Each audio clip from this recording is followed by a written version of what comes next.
What's up, people? My name is Shaggy, the Opinionated Hippie, and today I will be ranking and reviewing the Pink Floyd studio albums. And any studio album that also has a live album double ELP counterpart. We'll get to that shortly. Yeah, I started this channel to only discuss all things Frank Zappa. Zappa, despite his not remembering it, but look, there's a picture of Nick Mason and Frank Zappa on stage together. There is also audio out there. There is a video out there. Clearly, Frank is jamming with him. Takes place during Interstellar Overdrive in the late 60s at the Amoogies Festival. I think the video doesn't actually have the beginning of the song, but kind of starts off with him tuning and then cuts to like the middle jam section of that song, if I'm not mistaken. But I do know they jammed to Interstellar Overdrive. There's some pretty bad audio out there of the performance. But yeah, so that's opening the door for a Pink Floyd video. Can't say I listen to Pink Floyd very much anymore. Probably the only albums I go back and somewhat regularly revisit are the ones that are going to be 1 and 2 on this list. And then another one, which is going to be somewhere towards the middle, but it's not a favorite, but it is something I like to revisit way more often than the other stuff. And when I get to it, I will explain why. And you can probably guess why if you're familiar with their catalog. But yeah, huge Pink Floyd fan in junior high and high school. I think by the time I went to college, I was completely burnt out on them. I do, I still see Roger Waters when he comes on tour. Have not seen Pink Floyd on tour since Delicate Sound of Thunder tour. I don't think they tour anymore after that. I don't know. No idea. But I saw the Momentary Lapse of Reason tour with Gilmore, the Delicate Sound of Thunder tour. And then I've seen Roger Waters a whole bunch of times over the years. But yeah, that's that. So yeah, that's it. I don't think I have much more to say. Oh, that video where they are jamming, it's late 60s, so Zappa's guitar has that very Zappa, purposely picking every note you can hear kind of sound. Doesn't really fit in with the Pink Floyd sound. It's an awkward. Either he needs way more distortion, way more fuzz on his guitar. It wasn't working for me. But anyways, yeah, that's just an aside. But yeah, there's 15 albums. And that's it. I don't got a lot to say on some of them because, like I said, I have not revisited these regularly for decades now, but I do have opinions, and so I'm going to share them. But anyways, yeah, on to number 15. Number 15 is their fourth album, Ummagumma, came out in 1969. This is the one I was just talking about, which has the first LP, side A and B, are live tracks. And then the second LP, side A and B, are very indulgent. Each member of the band gets roughly half an album side to do whatever it is they want to do. The live stuff is pretty good. Everything is just, you have 4 songs. You got Astronomy Domain, right? Domini. I honestly have never heard that word said. Careful What That Axe, Eugene, which was kind of nice because it was only a single at this point, had not been officially released, so we get a nice live version. Set the Controls for the Heart of the Sun, and A Saucerful of Secrets. I think, personally, I like the Careful With That Axe and the Set the Controls. I think are the strongest of the 4 tracks. They're all pretty strong, but I don't think any of them are like, whoa, this is completely revelatory. You got to check this out. I think it just shows that the band could bring it live. They could bring their heaviness. They could bring their psychness. The rhythm section is ridiculous. So if anything, it just kind of like supports that they were a good live band, but I don't think it's a must-have, honestly. Don't think any of their live stuff is all that spectacular, to be honest with you. At least the later era stuff. And then the side 3 and the side 4, I don't enjoy at all. You get this really long 13.5-minute part with Richard Wright called Sisyphus that opens up side A of the second album.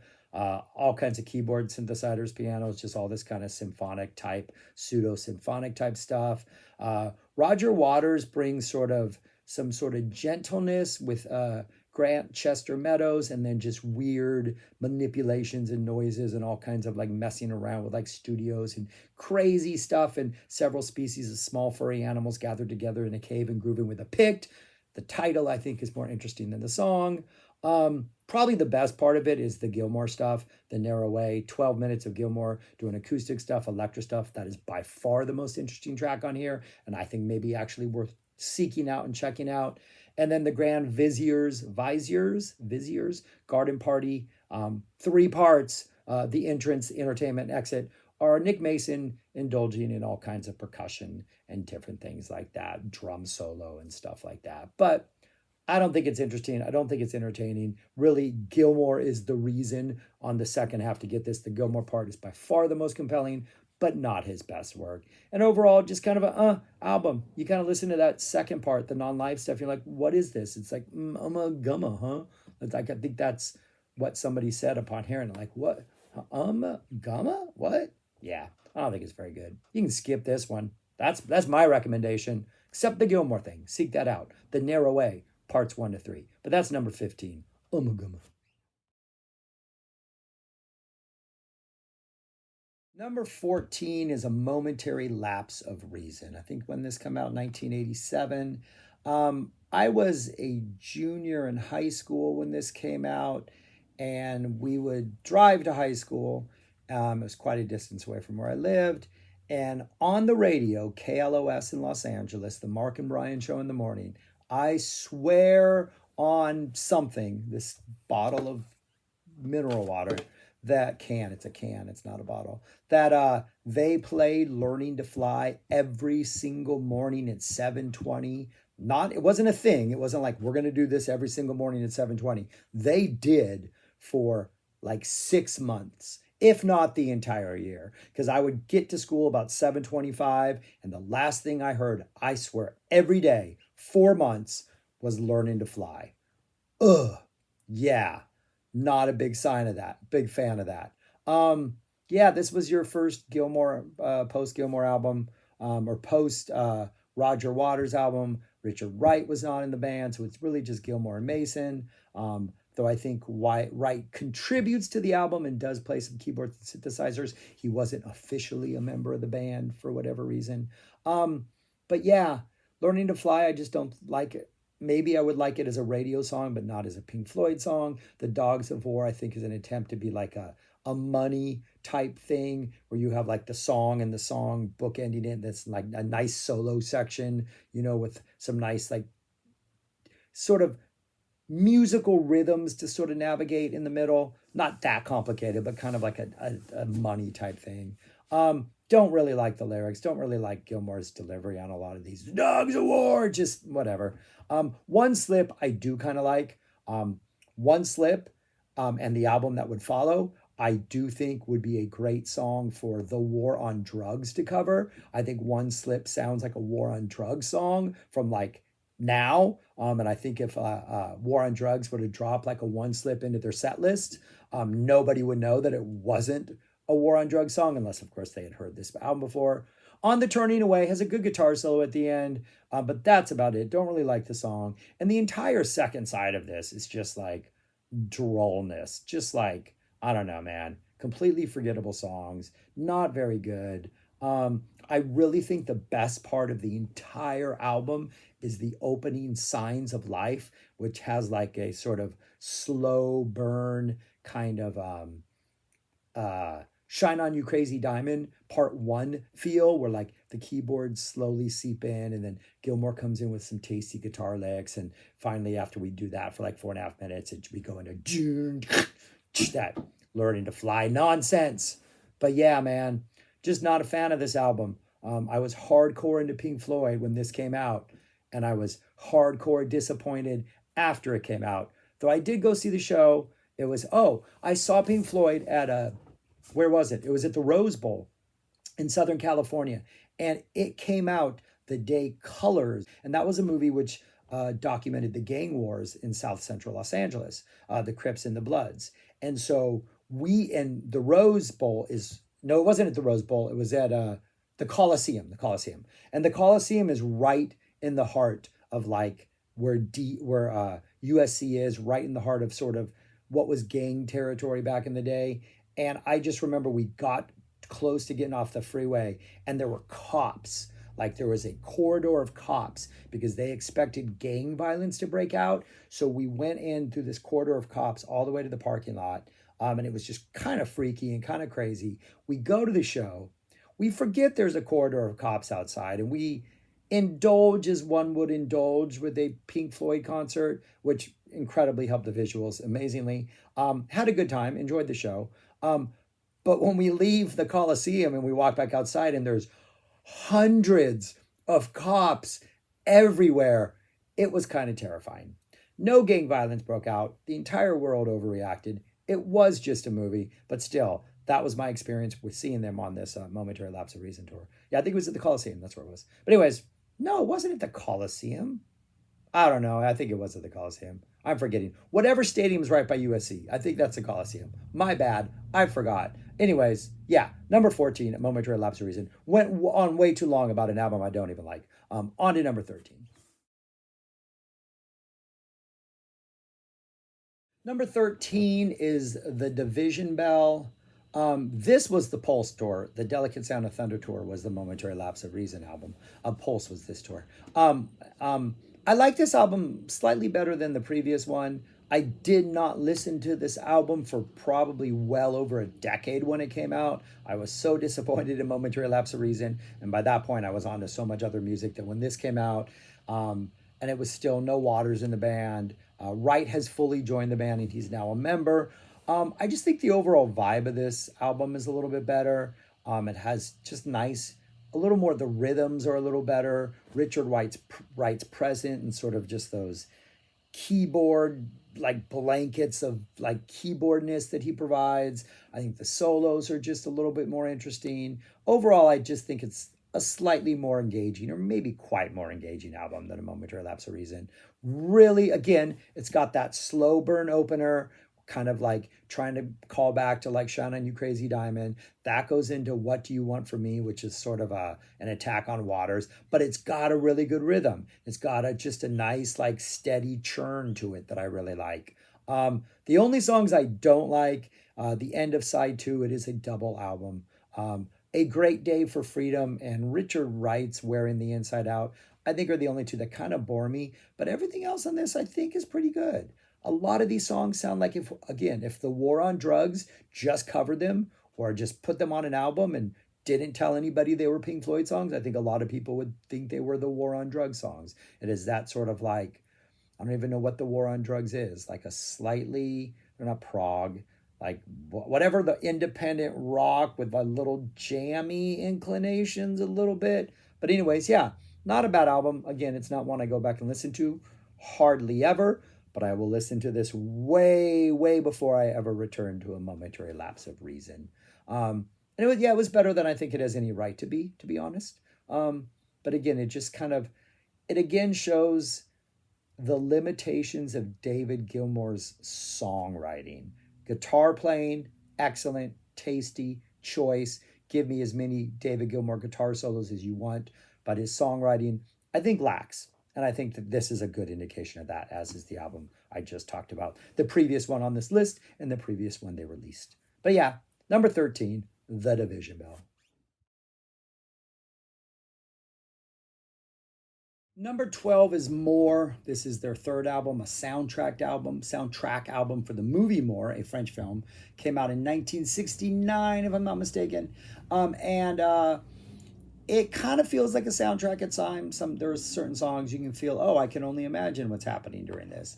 The music is a little all over the place. You get some like jazzy, weird jazzy stuff. You get some folk stuff. You get some instrumentals that kind of are like snippets of ideas that maybe you wish had stuck around a little longer. You get some instrumentals that stick around for way too long. And you get a hard rocker that I just don't think fits anywhere in their catalog. The second song, the Nile song, it's one of those that I've never really got. It just sounds like burdensome and kind of plodding and just kind of heavy, but not in a interesting way. So that song's kind of disappointing, but it's kind of a fun listen in that like every track seems to go someplace different than every other track. So it's kind of like you're rolling the dice. Hey, who knows what's going to come up now? But yeah, for the most part, it's just not that memorable, maybe its worst offense. though I can't say it's never as boring as, say, the albums that already appeared on this list, or as ridiculously indulgent and you don't need to hear them. There's some good compositions on here, some good stuff, some good instrumental work. But yeah, for the most part, no, it's I don't need more of more. That's all I got to say. Yeah, number 12, more. Number five, no, number 11 is their fifth album, Atom Heart Mother. Um, this is again a little more of their sort of being indulgent. The title track takes up all of side A. It's got some like orchestra action on it. It's got like different parts without it. I don't think the orchestral parts are as interesting. The arrangements are not as compelling as, say, something other artists would do. There is a really, really nice sort of echoes type jam in the middle of it, in which Gilmour just shines. And it's not a bad song, but I think some parts don't work and some parts work really, really well. And that's kind of the way it is for the whole album. Anything Gilmour does on this works incredibly well. The sort of jam in the middle of the title track, the song Fat Old Son, which is a Gilmour pen track, which has a really nice guitar solo in it. Those are the best parts of this album. Waters has a song called If, which he would perform live. I think I saw it on the Radio Chaos tour. He was doing it live. Okay song. Summer of 68 is kind of an indulgent type song with a, like Richard Wright type piano type stuff that I don't think quite works. And then Alan's Psychedelic Breakfast has like kind of three different parts, you know, kind of trippy, kind of weird. But again, kind of maybe doesn't work, though anytime Gilmour's involved, there's a really nice sort of like acoustic like finger like picking section in the middle where he's just playing this really kind of gentle like progression over and over, that works well. So coming away from this, it's interesting. They're trying new things. I'll give them credit for that. They're almost like flexing their creative muscles so that, you know, in a couple years, or, you know, when they start doing like their epic albums, they've already got all this weird stuff out of their system and they know it works. They know it doesn't work. I think more of this doesn't work than does work. But if Gilmour is involved, it works. And that's probably the highest praise I have for this album. Yeah, number 11, Atom Heart Mother. Number 10 is their seventh album, Obscured by Clouds. This is also a soundtracked album for a French film called La Vallée. La Vaille, I think you pronounce L's in French, right? La Valle. Yeah, it's kind of like More, but I think it's just got stronger material than More does. And two of my favorite sort of straightforward, somewhat conventional pop songs / rock songs are on this album. Opens up with a couple really nice instrumentals that I think work well. Yes, they don't necessarily sound like soundtrack music, but you can imagine maybe what is going on in the movie. I've never seen the movie, so I don't know what's going on. Yeah, there's, I think, 4 instrumentals total. The last one that closes out very much feels like an end of the album type thing. But 2 absolutely fantastic songs. The Gold, It's in the, which was a Gilmour Water song, and Free For, which was a straight up Water song, are just catchy, good, awesome. The Gold is more of a rocker. The Freeform's kind of a English pop song, is a really good hook that gets stuck in my brain anytime I hear it. The deeds of a man in his old age, or something, whatever. The memories of a man in his old age, or the deeds of a youth in his prime, something like that.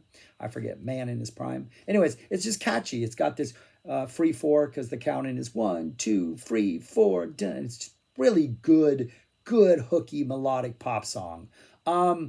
And then there's a Gilmour Waters penned ballad, What's the Deal, that's sort of a rumination on getting old and like aging, that I think works really, really well. It's a really good ballad.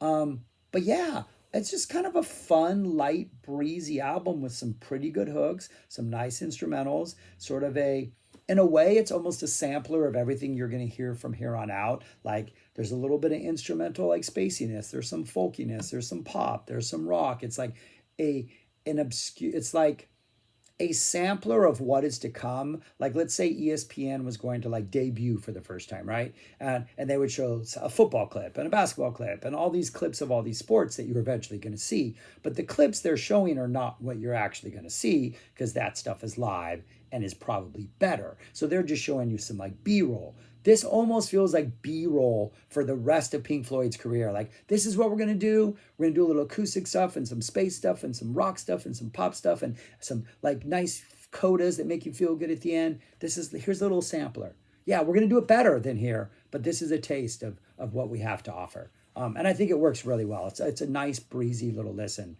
And I'm glad it's number 10, because I think it deserves to be like a signifier. It's a top 10 album. Everything else on here I would defend as being some pretty good stuff.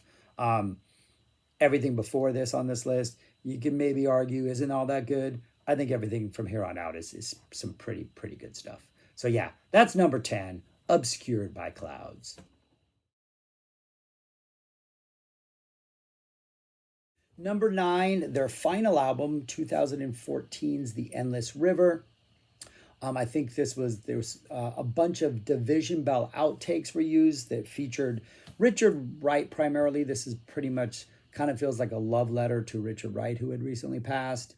And then I think they added some drums with Mason. Gilmour added some guitar tracks. There's one song that only one song has vocals. This is a double EP, a double LP. So you get 4 sides of music, almost all instrumentals. It has a very ambient type vibe to it. I don't want to say easy listening, but it is kind of an easy listen. Each side is definitely like stands alone as like a single piece of music. It almost feels like 4 full-length sort of Shine On You Crazy Diamond-esque songs without vocals, except for the last song. Not as quite funky as Shine On You gets. But yeah, just a lot of Richard Wright. Just a lot of some interesting rhythms thrown in there, some interesting guitar playing. I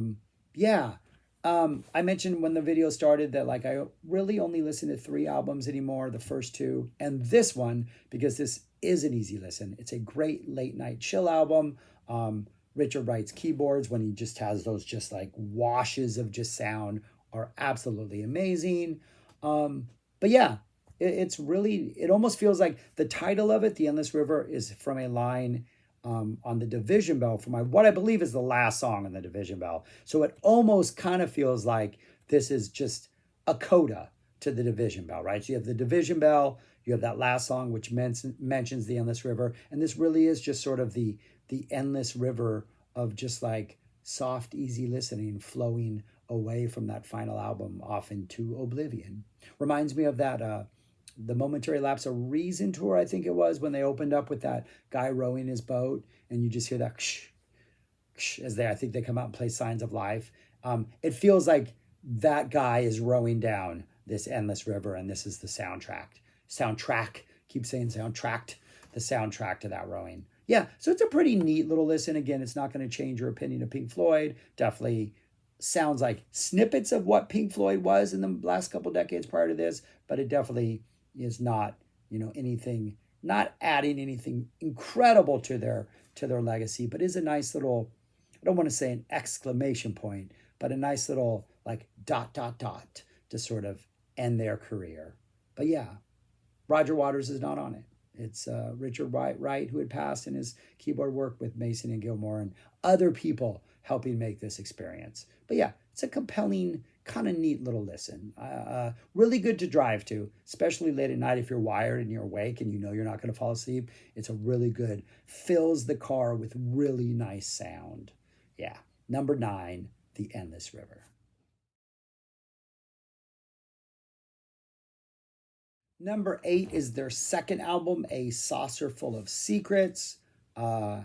Barrett had left the band, Gilmour had joined the band.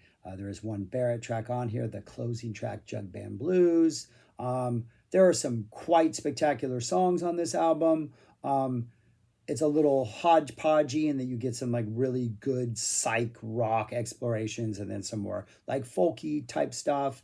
The opening song, Let There Be More Light, I am convinced that every time King Gizzard and the Lizard Wizard go to make a new album, they listen to this song possibly this entire album, but definitely that opening track, and tried to like bring forth whatever energy Let There Be More Light is. This is like a quintessential, this is the type of psych rock that I think King Gizzard does best, is what Let There Be More Light captures. Great opening number, great song, great just psych rocker, phenomenal track. I think the other clear highlight on this album is Set the Controls for the Heart of the Sun. Just everything about that song, kind of spooky, kind of eerie, slow burning, really good space psych rock. And then other than that, you got some okay tracks, some interesting tracks. Remember a Day, a Right Number is the second song. Corporal Clegg closes out side A, an okay song. The title track itself is like sort of an indulgent, let's make lots of noise and experiment type vibe. Has moments within it, but for the most part is kind of forgetful. Again, I think it's good that it's kind of cathartic maybe, and they're getting these ideas out and their experiments out so that further down the road they can do better, greater things. But I think it's kind of a letdown, more of just an interesting curio of a time when people were able to experiment as much as they were. And then Seesaw, and then the Syd Barrett pen Jug Band Blues to close out the album in a strong way. But a little inconsistent, though the highs I think are pretty high, especially the opening track, and especially Set the Controls for the Heart of the Sun. And it's nice to have another Barrett number to close out. But yeah, a pretty interesting listen, very dated, very 60s, late period psych rock, and embracing both the folky and the weird stuff and the noise and all that kind of stuff. But yeah, a letdown after their amazing debut, but an experimental letdown. So they weren't simply just trying, I think, to repeat their first album, but they were doing a little bit different stuff in there. And especially bringing that you have a new member in David Gilmour, and you lost your founding member in Barrett, or one of your founding members. I think it's okay. Pretty good listen. Number 8, Saucerful of Secrets.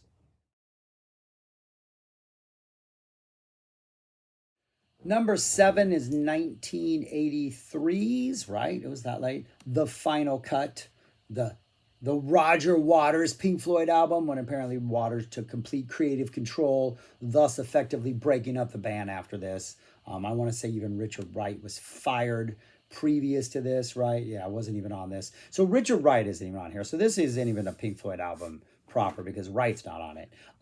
But this gets a lot of bad press because it is very much kind of a downer of an album. It's very much about Roger Waters' opinions about war and thoughts about war and his own experience with his father going off to war. And it can be a rough listen. But one of the things that kind of helped me, like, I guess, appreciate it more is I started to think of it like each song is sort of a series of like short stories, just all about the same subject, war, right? Kind of like, a lot of really good Vietnam era literature might all be about the Vietnam War. Like, for example, Tim O'Brien's The Things They Carried, The Things We Carried. That Tim O'Brien book, but it's all about his experience in the war, but like each chapter kind of the things they carried. Each chapter kind of has a different vibe or goes for a different angle. One chapter literally just lists kind of all the things they carry to remind themselves of home. And each one has sort of, one is about this sort of a battle that they fought. And so while there is an overall narrative thread that runs through that book, each one kind of stands on its own. And I kind of feel that's the way about this album. That's the way I feel about this album, is there is a definite narrative thread, and it's about war and the futility of war and loss and what it's like to be in war. But you break down each song, and each song kind of has its own standalone type vibe. Waters, I think, wrote the entire album. The re-release, which came out like 20 years ago at this point in time, includes When the Tigers Broke Free, which was in the movie The Wall, wasn't included on the original album. I like that song. It's just a short sort of ballad, very short, simple, straightforward ballad. But I do think I like the song, but I think the album works better without it.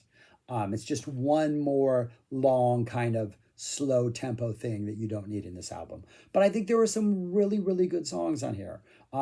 I think The Gunner's Dream is excellent. Your Possible Pass on One of the Few.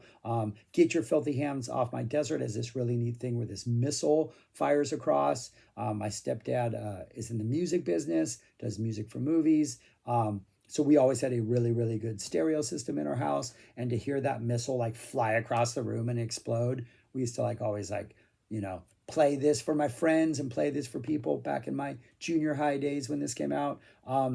Couple excellent David Gilmour guitar solos, Fletcher Memorial Home and the final cut. And then one killer, ridiculously good rocker, upbeat silliness at its best. I want to say there was even a music video for this, Not Now John, which is just a barnstormer.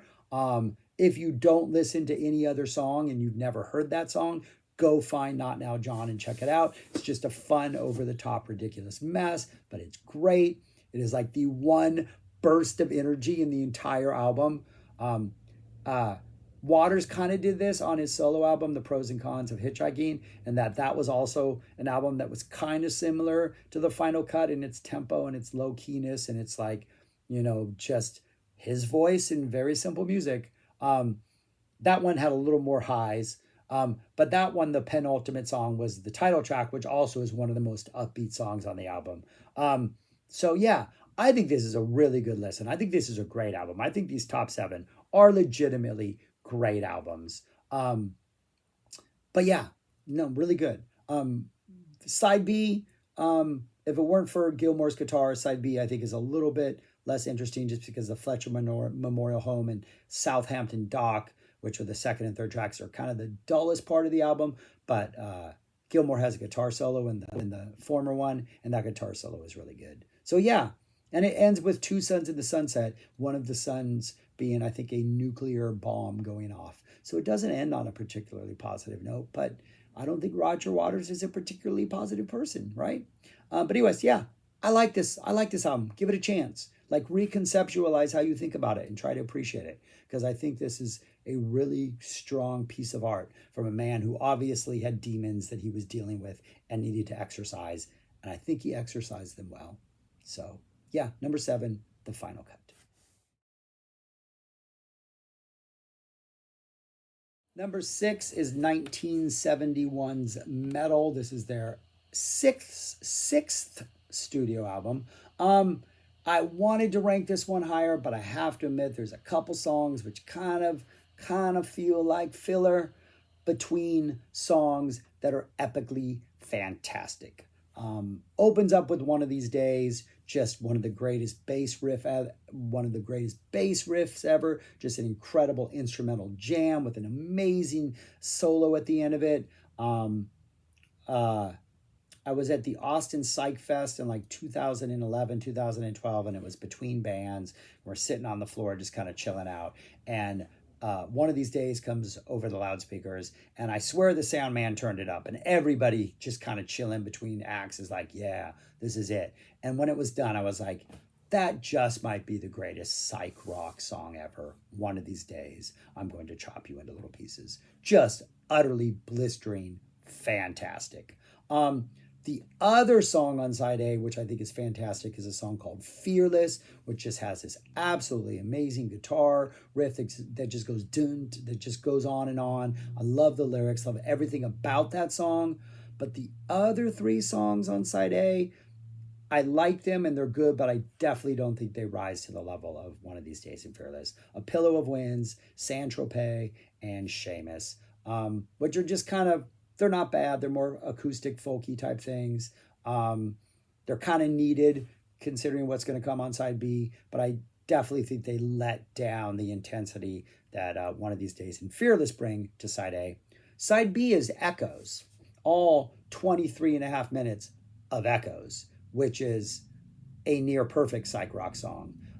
Starts off all slow and beautiful with this nice ping, and then that just builds, and then you got some amazing verses. You got this crazy like funk jam in the middle. You got a really deep spacey section. Then you got this like everything comes back to life, like like great part, and then it ends, and it just feels like it's at times you're floating, at times you're just getting funky.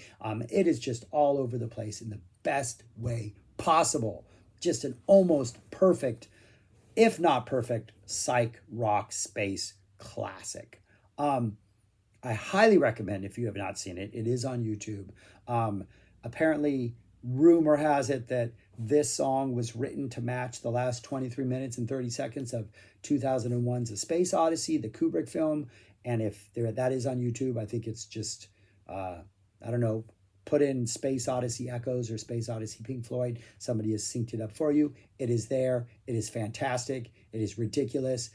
It works. Like, it is amazing how well the music does fit the actual lyrics or the actual movie. And that is a very, very fun watch. If you haven't revisited this song in a while, I recommend you do it that way. But yeah, just a really solid album, nothing bad, but three songs which are so ridiculously good, and then three songs which maybe just kind of tread water a little too much and don't quite reach for greatness. But that's okay. Number six, Meddle.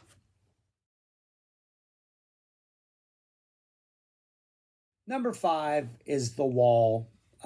These top five, like they could be any which order. I really, whatever. Um, it's my number five only because I remember this came out in 80. A friend of mine got this album for his birthday. We were in fifth grade. He got, 1979 came out at the end of 79. Got this for his birthday. We listened to it over and over and over again. Definitely by the time I hit high school, I knew every note, every sigh, everything on this. And so it's just something that I don't go back to very often just because I was so became a part of who I was and helped form my musical experience. That same guy who got it for his birthday, I remember his parents also got him a subscription to Playboy in fifth grade because they were very open minded liberal parents. And so we all thought he was really cool because of that. But yeah, man, a double album. There's a movie. Like, the songs are ridiculous. Some of the greatest sort of psych rocks, heavy psych rock songs of ever. In the Flesh. In the Flesh Part 2. Run Like Hell. The epic guitar soloist of Comfortably Numb, the absolute wonderful rocker of Young Lust, the incredible sequence from Another Brick in the Wall Part 1 to Happiest Days of Our Lives with that amazing bass drop there into Another Brick in the Wall Part 2. Mother, like, there's nothing wrong with anything on this album at all. Yeah. And the idea that if you, the very last part of Outside the Wall, at the very end, somebody is saying, this is where, and then if you start the album over, it says, we came in, and so you could play it as an endless loop, beating King Gizzard to that by decades. It's meant to like cycle over and over again, which I think is pretty cool. But yeah, there's just not much anything wrong with this. Hey You is on here. Nobody Home, which has always been a live favorite for Roger Waters, with like a little table and like sits at like a little living room while he sings it. Yeah, man. Mother is great. Like, everything on here is great. The Empty Spaces into Young Love, into Young Lust, though the version on The Wall is a better version of Empty Spaces. It's got that awesome new segment, harder hitting part of it. But yeah, what else? The Trial, which is some over the top, ridiculous sort of like cabaret German type music. I think that's what it is, right? Anyways, yeah, no complaints about this. However, the other four are also perfect. So I'm just going by my favorites. If this is your favorite, yeah, I understand why. It should be. Yeah, that's number five, The Wall. Number four, Dark Side of the Moon. Again, I don't ever listen to this anymore because I've listened to it far too much as it is. I think every single song on here got heavy, heavy, heavy radio play when I was growing up. Um, they would play, I know KMET in Los Angeles would frequently play like all of side A in just like the middle of the day. You would hear like all five of those songs. I want to say Jim Ladd's Desert Island Disc played this more than once over the years. I know you could hear Time on the radio all the time, Money, Us and Them, Brain Damage Eclipse, Speak to Me, Breathe, like all of it. It's classic. It's perfect. It goes, if you've not heard Dark Side of the Moon, what are you doing? Go listen to this right now. You are wasting your life. I mean, I have nothing new to say to this. There have probably been books, there are probably entire videos dedicated to this album. It's very much the journey of life. I mean, it starts off with this like heartbeat, and then you get Speak to Me, then you get Breathe. On the Run live, they would do that live, and like a bed would fly across the auditorium and crash like behind the stage. Great Gig in the Sky is one of the greatest vocal performances of all time from Claire Torrey. Just no words, just like soaring as a vocalist. Phenomenal, phenomenal stuff. Yeah, there's nothing wrong with this at all. Great album. Again, there are just three higher than this because I cannot listen to this album anymore because I think I've heard it way too many times.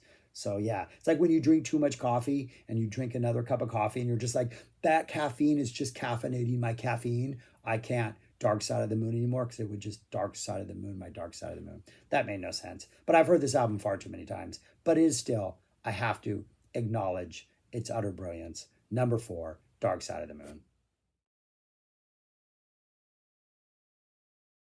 Number 3, their debut album, The Piper at the Gates of Dawn. Syd Barrett's only full-length, only release where he's on it the entire time. It is a somewhat dated album. It sounds very much like 60s, late 60s psych rock, psych pop, but it is sort of the best version of late 60s psych rock, psych pop. There's a little space rock on here. As a huge fan of 60s psych rock, psych pop, this is sort of like, yes, this is sort of the holy grail of that type of sound. And then recently, I guess not recently, I guess it's like 10 or 12 years ago right now, you had that sort of psych pop resurgence with like the Temples had a really good psych rock album. Of Montreal kind of dip its toes into some good psych pop. But this is sort of like Syd Barrett's voice, Syd Barrett's lyrics, Syd Barrett's songwriting. That sort of like epitomizes like a very psychedelic, indulging in LSD, trippy lyrics, quirky lyrics, good music with a band that was then also willing to completely push the envelope in things like Interstellar Overdrive, which is a great, awesome space rock jam with an absolutely incredible, like, dun, dun, dun, dun, dun, just one of the greatest riffs of all time. Yeah, so, yeah, what else to say about this? Opens up with a great song, Astronomy Domini. That must be what it is, right? It rhymes. Astronomy Domini, of course. Duh. Lucifer Sam's a good second song. It's a good opening. I think that the two opening songs, while then we kind of fall into a little more sounds dated series of songs after that, including a really nice instrumental. I do think those two songs kick it off really strong. And then side B kicks it off with Interstellar Overdrive before we get a bunch of really Syd Barrett type psych pop, psych rock songs and the incredibly quirky Bike at the end of it. I've got a bike, you can ride it if you like. Just a really weird, trippy 60s song. Like, obviously influenced people. I mean, if you listen to Traffic's first two albums, it seems like they were trying to be, this version of Pink Floyd in some of those songs. XTC, that later 70s, 80s band, has an incredible album, which I am going to do a video of, just talking about that album, called a group called the Dukes of Stratosphere. And they put out 2 like EPs of psych rock. And so many of those psych rock, psych pop songs can have like, you can see the influences on this album alone. But yeah, really, really great psych rock pop. Probably one of the best of its era, if not the best of its era. My number 3, The Piper at the Gates of Dawn. Number 2, Wish You Were Here. Pretty much 1976's, 1975's Wish You Were Here. 1975's Wish You Were Here. This and number 1 are pretty much neck and neck. I just like to listen to number 1 a little more lately. I don't know why. Just because Roger Waters has been doing those songs live on his recent tours, the one that's going to be number 1, in a way that's given me a new appreciation for these songs. So I think that's why I'm going back to number 1. But this is, again, another perfect album. Shine On You Crazy Diamond, parts 1 to 5 opens. That goes into Welcome to the Machine. Roger Waters has been doing that live, and it's ridiculously good. Side 2, Have a Cigar. I think it's the only song that doesn't feature Pink Floyd on vocals. Roy Harper's on vocals. Wish You Were Here, one of the best set of lyrics ever. And then Shine On You Crazy Diamond to close out parts 6 through 9. like a perfect album, a perfect listen from start to finish. It's one of those albums where I'm only going to listen to it if I can make it all the way through, because it's one of those I think you need to listen to in its entirety. Pretty sure everybody's familiar with this album. It is a great chill album. It is a great driving album. It is a great just listen to album. Richard Wright is amazing. The entire band is amazing. Yeah, well, I mean, what Have a Cigar is phenomenal. Well, I don't know what else to say about this album that hasn't been said, other than it is still something I will go back and listen to. It is a great late night chill, relax, kick back, and just let the sound fill the room type album. Yeah. I mean, what else am I going to say about this? We all know this album. It's perfect. Yeah, it might be, if I had to go not by my favorites, but by what I think is their best. I think this is the best encapsulation of what they do. This album right here, from the space rock spaciness with the nice jams of Shine On to the weird techno whatever Welcome to the Machine is with the noises and just that really ominous progression in the middle, to Have a Cigar, which is kind of a straightforward song, to Wish You Were Here, one of the most beautiful ballads ever recorded, to the ending. Like, just a perfect journey, a perfect album. And it's only number 2 because number 1 exists. Number 2, Wish You Were Here. And number 1, Animals. Like I said in that last one, the last couple times I saw Roger Waters, Pigs featured prominently, Dogs was played, and while this would always be in my top 5, I went back and these were the songs I was really interested in revisiting. And I just have fallen in love with these songs all over again. It's only 5 songs on the album. You get Pigs on the Wing Part 1 that opens, Pigs on the Wing Part 2 closes. In the middle, you have Dogs, which takes up the rest of side 1 after the 1 minute Pigs on the Wing. And then you get Pigs, 3 different ones, and Sheep on side 2. And each one of these are like really, really long songs, right? So Dogs is like 17 minutes long. Both Pigs and Sheep are right around 10 minutes long. And but they all bring a completely different vibe. Dogs brings like a lot of acoustic work. You got a nice little section in the middle that's kind of spacey. Some really, really nice guitar solos by Gilmour thrown in there that are fantastic. Some really good lyrics by Waters. Pigs has quite a different vibe, a little more weird keyboard, proggy spaciness in it, with again, another just great jam in the middle. And then Sheep has this like very like almost jazzy do do do do do do type intro that builds to just this eruption of just like duh vocals and attack with some the ending of this. In the late 80s, early 90s, the Grateful Dead during Birdsong would frequently go into this like in the middle of their jam, the Birdsong jam would have this like this thing where Jerry would just start playing these chords like dun, like these repeating chords and kind of up the music. I'm having a hard time describing what it would sound like, but those chords that Jerry would play always reminded me of Sheep. It was almost like they were going into a Sheep jam, the way Sheep ends with this just those amazing David Gilmour chords going off. But yeah, it's one of those albums I can still actually sit down and listen to and find interest in, because it really does. Heavy on the lyrics, a lot of words on this. A lot of deep thought, like this is an allegory, the dogs represent a part of society, the pigs, the sheep, all represent different parts. But there's kind of hope on the album. And like the Pigs on the Wing kind of provides just a little bit of, yeah, if you were, what is it? If I was alone, I can't forget. I'm really bad with lyrics. What is Pigs on the Wing lyrics? You know that I care what happens to you, and I know that you care for me too, So it's like hopeful at the end. And any fool knows a dog needs a home, a shelter from pigs on the wing. It's just like, okay, Roger, you got something in there that's hopeful. It's not all gloom and doom and despair. But yeah, I just think it's such a fascinating, compelling album, such an ambitious album. To go from Dark Side of the Moon, where you're like the biggest selling band and you're just huge prog rock giants, and then you do this utterly beautiful Wish You Were Here, and then you do this just like, let's challenge the audience and just give them like really long songs. Then you follow this with a double album. But yeah, just such an absolutely fantastic listen. my favorite, not their best, my favorite Animals. And that's it, people. That's my favorite, my ranking of the Pink Floyd albums. They did release a series of sort of archival releases several years ago that have like I think live tracks, alternate tracks of all their early stuff. I think it's from like their first album through like Meddle. I don't think there's anything from Dark Side after that. Maybe there is.